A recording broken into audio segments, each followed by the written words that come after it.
అబ్బబ్బబ్బా! ఇది చూడండి. అనుబంధాల మధ్య చిచ్చు. మత్తులో అయిన వారినే అంతమొందిస్తున్న వ్యసనపరులు.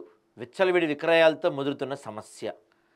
ఎంత దారుణం అయిపోయినాయంటే ఈ మధ్య కాలంలో తాగి సొంత కూతురు, సొంత చెల్లి, తండ్రి వావి వరుసలు లేకుండా చంపుకుంటున్నారు. లేకపోతే కొన్ని చెప్పలేని అఘాయిత్యాలకు పాల్పడుతున్నారు.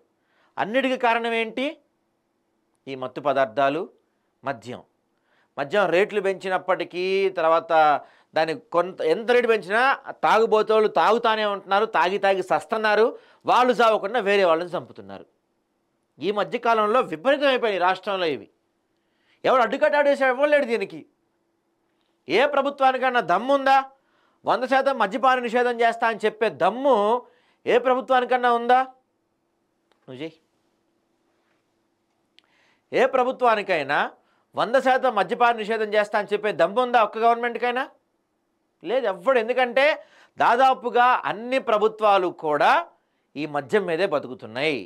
మద్యం మీద వచ్చే డబ్బులతోనే ప్రభుత్వాలు నడిపిస్తున్నాయి. ఏ ప్రభుత్వం అయినా కావచ్చు, అది తెలంగాణ, ఆంధ్రానా, బీహారా, ఒడిస్సానా, వాట్ ఎవర్, ఆల్మోస్ట్ దేశంలో ఉన్న ప్రభుత్వాలు మొత్తం మద్యం మీదే బతుకుతున్నాయి. ఇంకే జీవితాలు కాక ఏమవుతాయి? ఇక్కడ చూడండి, ఇది ఒకసారి పక్క చిత్రంలోని వీరిద్దరూ నాగర్ కర్నూలు జిల్లా బిజినేపల్లి మండలం మహాదేవునిపల్లికి చెందిన తండ్రి కుమారులు ఉత్తయ్య, పరమేశ్వర్. వారి చేతిలో ఉన్న ఫోటో ఉత్తయ్య భార్య యాదమ్మది. తాగుడుకు బానిసైన పెద్ద కుమారుడు కరుణాకర్ జనవరి 29 తల్లిని హత్య చేశాడు. మద్యానికి డబ్బు ఇవ్వలేదని ఆమెను గోడకేసి కొట్టి కొడవలతో నరికి ప్రాణాలు తీశాడు. ఇంటి పక్కన పొదళ్లలో మృతదేహాన్ని దాచి ఏం తినని నటించాడు. చేను కాపలాకు వెళ్ళిన ఉత్తయ్య 3 రోజులకి ఇంటికి వచ్చాక విషయం బయటపడింది. చూడండి, కన్న తల్లిని మద్యానికి డబ్బులు ఇవ్వలేదని కొట్టి కొడవలతో నరికి చంపాడంట. చెప్పాలంటే కూడా నాకు మాటలు రావట్లా. ఏం చేయాలి ఇట్లాంటి వాళ్ళని? అంటే తప్పు వాడిది కాదు. నేనేమంటా అంటే తప్పు ఈ కొడుకుదో ఇంకోటిదో తప్పుగా, తప్పు ప్రభుత్వాలది. మద్యం ఎందుకు అమ్ముతున్నారు మీరు? ఏదైనా సరే ఇప్పుడు ఎవరైనా సరే నాకు అందుబాటులో ఉంటే నేను తీసుకుంటా, లేకపోతే తీసుకోను కదా. నాకు ఏడబడితే ఆడ దొరుకుతుంది, అది నేను వాడుతున్నా.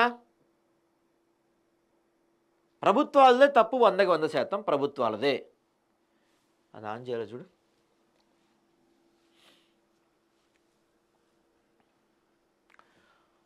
మద్యం మహమ్మారి బంధాలను చిదిమేస్తుంది, పచ్చని సంసారాలను కూల్చేస్తుంది. మద్యం తాగిన వాళ్ళు ఆ మత్తులో అయిన వారిపైనే దాడులకు తెగబడుతున్నారు.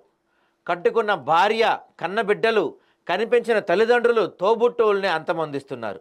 కొన్ని సందర్భాల్లో తాగుబోతుల బాధలు తాళలేక కుటుంబ సభ్యులే వారిని హత్య చేస్తున్నారు. మద్యం తాగటం సరదాగా మొదలై వ్యసనంగా మారుతుంది. పల్లె పట్టణం తేడా లేకుండా ఎక్కడ పడితే అక్కడ మద్యం విక్రయిస్తుండటంతో ఎక్కువ మంది బానిసలు అవుతున్నారు. రాష్ట్రంలో దాదాపుగా 2600 మద్యం దుకాణాలు, 1200 బార్లు ఉన్నాయి. పట్టణాల్లో, గ్రామాల్లో వేల సంఖ్యలో గొలుసుకట్టు దుకాణాలు వచ్చాయి. గ్రామాల్లో బెల్ట్ షాపుల కోసం వేలం పాటలు కూడా నిర్వహిస్తున్నారు. ఎంత సిగ్గు చేయటంటే ఇది. మనకి గ్రామాల్లో సరైన స్కూల్స్ ఉండట్లేదు, సరైన ప్రాథమిక పాఠశాల ఉండట్లేదు, సరైన హాస్పిటల్ ఉండట్లేదు, సరైన బాత్రూమ్స్ ఇప్పటికీ లేవు, సరైన తాగునీరు ఇప్పటికీ లేదు. కానీ ఏ ఊర్లో అన్నా తీసుకోండి, ఏ మండలంలో అన్నా తీసుకోండి, ఏ గ్రామంలో అన్నా తీసుకోండి, బెల్ట్ షాపు కానీ గొలుసు కట్టు షాపు లేకుండా ఎక్కడన్నా ఉందా? ఒక్కచోటనే ఉందా? ప్రతి మారుమూల ప్రాంతంలో అక్కడికక్కడ కరెంటు లేకపోయినా, ఫోన్ లేకపోయినా అక్కడ మందు దొరుకుతుంది. అక్కడ డాక్టర్ ఉండరు, ఫెసిలిటీస్ ఏముండవు, అక్కడ మందు మాత్రం దొరికిద్ది. ఇది మన ప్రభుత్వాల గొప్పతనం. నేను ఇప్పుడు కాంగ్రెస్ పార్టీని అంటల్లా, గత ప్రభుత్వాలు అన్నీ కూడా మద్యం మీదే బతికాయి. మద్యం తాగి తాగి తాగి సచ్చిన వాళ్ళ సమాధుల మీదే ప్రభుత్వాలు పరిపాలించుకుంటూ వచ్చాయి తప్పించి ఏ ప్రభుత్వం కూడా అప్పుడెప్పుడో 1983లో అనుకుంటా ఎన్టీ రామారావు గారి తర్వాత ఏ ప్రభుత్వం కూడా నాకు తెలిసి మద్యపాన నిషేధం కోసం కృషి చేయలేదు, చెయ్యదు కూడా. ఏ ప్రభుత్వానికి దమ్ముందా? లిక్కర్ బ్యాన్ చేస్తా అని చెప్పే దమ్ము ఎవరికన్నా ఉందా? ఎవ్వడికి లేదు. ఇంకా ఏపీలో అయితే గతంలో జగన్మోహన్ రెడ్డి గారి హయాంలో ఏకంగా ప్రభుత్వాలే బెల్ట్ షాపులు నిర్వహించాయి. అట్లుంటుంది పరిస్థితి మన దగ్గర. ఏం చేస్తాం? డీ అడిక్షన్ కేంద్రాలు ఏమైనా ఉన్నాయా? రాష్ట్ర వ్యాప్తంగా అన్ని జిల్లా ప్రభుత్వ ఆసుపత్రుల్లో డిఅడిక్షన్ కేంద్రాలు ఉన్న పూర్తి స్థాయిలో సిబ్బంది లేరు. ఎందుకు ఉంటారు సిబ్బంది? బెల్ట్ షాప్లో ఇంట్రెస్ట్ వాటి మీద ఎందుకు ఉంటుంది? ప్రతి కేంద్రంలో మానసిక వైద్య professor, associate professor, psychologist, social worker, staff nurse, ఇతర సిబ్బందితో ప్రత్యేక వార్డులు ఉండాలి. కానీ అసిస్టెంట్ ప్రొఫెసర్, సీనియర్ రెసిడెంట్లు మాత్రమే నియమిస్తున్నారు. ప్రత్యేక వార్డు ఊసే లేదు. జనరల్ వార్డులోనే చికిత్స చేస్తున్నారు. ఆయా కేంద్రాలకు రోజుకు 15 నుంచి 20 మంది వస్తున్నారు. తమ వద్దకు వచ్చే వారి పరిస్థితిని బట్టి చికిత్స, కౌన్సిలింగ్ అందించేందుకు మార్పు తీసుకొస్తున్నారని చెప్పి ఏం చెప్తున్నారు. అయితే ఇక్కడ నా డౌట్ ఏంటంటే, ఇప్పుడు మద్యం బాటిల్స్ పైన కావచ్చు, లేకపోతే ఈ సిగరెట్టు, టొబాకో, గుట్కా, పాన్ పరాగ్ వీటన్నిటిపైన అవి తీసుకోవద్దు, తీసుకుంటే చస్తారని చెప్పి ఇంత పెద్ద పెద్ద పోస్టర్లు పెడతారు కదా. అసలు వాటిని ప్రొడక్షన్ ఆపలేరా గవర్నమెంట్స్ తలుచుకుంటే? అరే నువ్వు తీసుకోవద్దు, నువ్వు తీసుకుంటే చస్తావని చెప్పి బదులు అసలు దొరకకుండా చేయొచ్చు కదా. నా పాయింట్ అది. నువ్వు దొరకకుండా చేస్తే నేను తీసుకోను కదా. నువ్వు అమ్ముతావు, తీసుకోవద్దని చెప్తావు, కానీ నేను తీసుకోకూడదు. ఇదే ఆడ సాధ్యం అండి. అసలు నువ్వు ప్రొడక్షన్ ఎందుకు పెడుతున్నావు? దాన్ని ఎందుకు అమ్ముతున్నావు? నువ్వు అమ్మకాలే ఆపేస్తే జరగదు కదా. అంటే ప్రభుత్వాలే తీసుకోమని చెప్తాయి, ప్రభుత్వాలే తాగమని చెప్తాయి, ప్రభుత్వాలు తాగొద్దని చెప్తాయి. ఇదేడ అన్యాయం, ఇదేడ ఇది చూడండి. మత్తులు జరిగే ఘోరాలు చూడండి. నిజామాబాద్ జిల్లా పోతంగల్ మండలం జిల్లాపల్లి ఫారం ప్రాంతానికి చెందిన రాములు మద్యానికి బానిసై భార్య, 2 పిల్లలకు దూరం అయ్యాడు. 2వ వివాహం చేసుకున్నాడు. ఆమె కూడా ఆయన పెట్టే బాధలకు తాళలేక వెళ్ళిపోయింది. రాములు తాగడానికి డబ్బులు లేకపోవడంతో తల్లి మంగళి ఒంటిపై ఆభరణాలు, ఆమె దాచుకున్న పెన్షన్ సొమ్ముపై కన్నేశాడు. వాటి కోసం ఆమెను హత్య చేశాడు. జనవరి 28న ఊరి చివర నీటి కుంట వద్దకు తీసుకెళ్లి నీటిలో ముంచి శవం పైకి రాకుండా బండరాయి బరువు పెట్టాడు. ఆ తర్వాత పోలీసులకు పట్టుబడి జైలు పాలయ్యాడు. బిర్కూర్ మండలం ఇదే తరహాలో ఓ మహిళను కూడా రాములు హత్య చేసి ఆమె పుస్తలు, చేతి కడియాలు అపహరించారంట. ఈ అమ్మ మందు కోసం, ఒక పూట మందు కోసం వీళ్ళు చేసే పనులు చూడండి. నిజామాబాద్ జిల్లా రుద్రూరు మండలం అంబర్ గ్రామానికి చెందిన మహబూబ్ తరచూ తాగి గొడవలు చేస్తుండడంతో భార్య, 2 పిల్లలు తీసుకొని పుట్టింటికి వెళ్ళిపోయింది. అప్పటి నుంచి అతడు తండ్రి హైమత్తో కలిసి ఉంటున్నాడు. మద్యం కోసం డబ్బు ఇవ్వాలంటూ జనవరి 29న తండ్రితో గొడవపడి పిడిగుద్దులతో దాడి చేయడంతో హైమత్ ప్రాణాలు పోయాయి. యాదాద్రి భువనగిరి జిల్లా చౌటుప్పల్ మండలం ఆరేగూడెంలో 8న మద్యం మత్తులో సైదులు తన కుమారుడు బాలుని కొట్టి చంపాడు.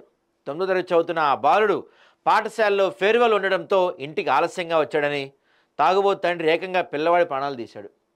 చూడండి, పిల్లోడు స్కూల్లో ఫేర్వెల్ ఉందని లేటుగా వచ్చాడని చెప్పి కొడితాడు. ఆ దెబ్బలకి తాళలేక పిల్లోడు చనిపోయాడు. ఎంత దారుణమైన సంఘటన ఇది. రాజన్న సిరిసిల్ల జిల్లా సముద్రలింగాపూర్కి చెందిన కుంట రమేష్ ఓ కంపెనీలో హెల్పర్గా పనిచేసేవాడు. నిత్యం మద్యం తాగుతూ నిర్లక్ష్యంగా వ్యవహరిస్తున్న ఉద్యోగం తీసేశారు. మద్యానికి డబ్బు లేకపోవడంతో అతడు తల్లిదండ్రుల పెన్షన్ కోసం వేధించాడు. ఇది భరించలేక తండ్రి సాయిలు రమేష్ను గొడ్డలతో నరికి చంపేశాడు. ఆయన కూడా జైలు శిక్ష అనుభవించి చనిపోయాడంట. ఇదే మండలం రాజేశ్వరరావు తండాకు చెందిన పల్లపు బాబు నిత్యం తాగి వచ్చి గొడవ పడుతుండడంతో 14 ఏళ్ల కుమారుడు కత్తితో తండ్రిని చంపేశాడు. ఇవండి బంధాలు, అనుబంధాలు మన దగ్గర ఉన్నవి. ఇవి కేవలం మద్యం కోసం, 1 క్వార్టర్ మద్యం కోసం తల్లిదండ్రులు చంపేటాలు, కొడుకులను చంపటాలు, వావి వరుసలు లేకుండా ప్రయత్నించటాలు.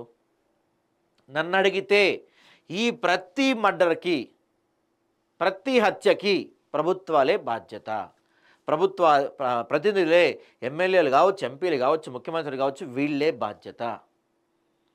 మీరు నిజంగా 100% మద్యపాన నిషేధం చేయగలిగితే ఇవి జరగవు. మద్యం మీరు అమ్మకుండా చేస్తే ఇవి జరగవు. మీరు చేయరు, ఇవి ఆగవు. కాబట్టి రాష్ట్రంలో ఎవరైనా సరే, ఇప్పుడు కాకపోయినా ఫ్యూచర్లో అయినా సరే, ఇలాంటి మత్తు పదార్థాల బానిసలై తల్లిదండ్రులు చంపినా, ఏం చేసినా, వాటెవర్, ఏ క్రైమ్ జరిగినా దానికి పూర్తి బాధ్యత ప్రభుత్వానిదే. 100% ప్రభుత్వాలదే. ప్రభుత్వాలు అమ్ముతున్నాయి, వీళ్ళు తాగుతున్నారు. ప్రభుత్వాలు అమ్మకపోతే వీళ్ళు తాగరు. ప్రభుత్వాలు బ్యాన్ చేస్తే వీళ్ళు తాగరు. అప్పుడు ఇట్లాంటివి ఉండవు. ప్రభుత్వాలు చేయవయ్యి, వీటి మీదగా నడిచేది గవర్నమెంట్లంతా. తాగుబోతుల వాళ్ళ మీదగా నడిచేది.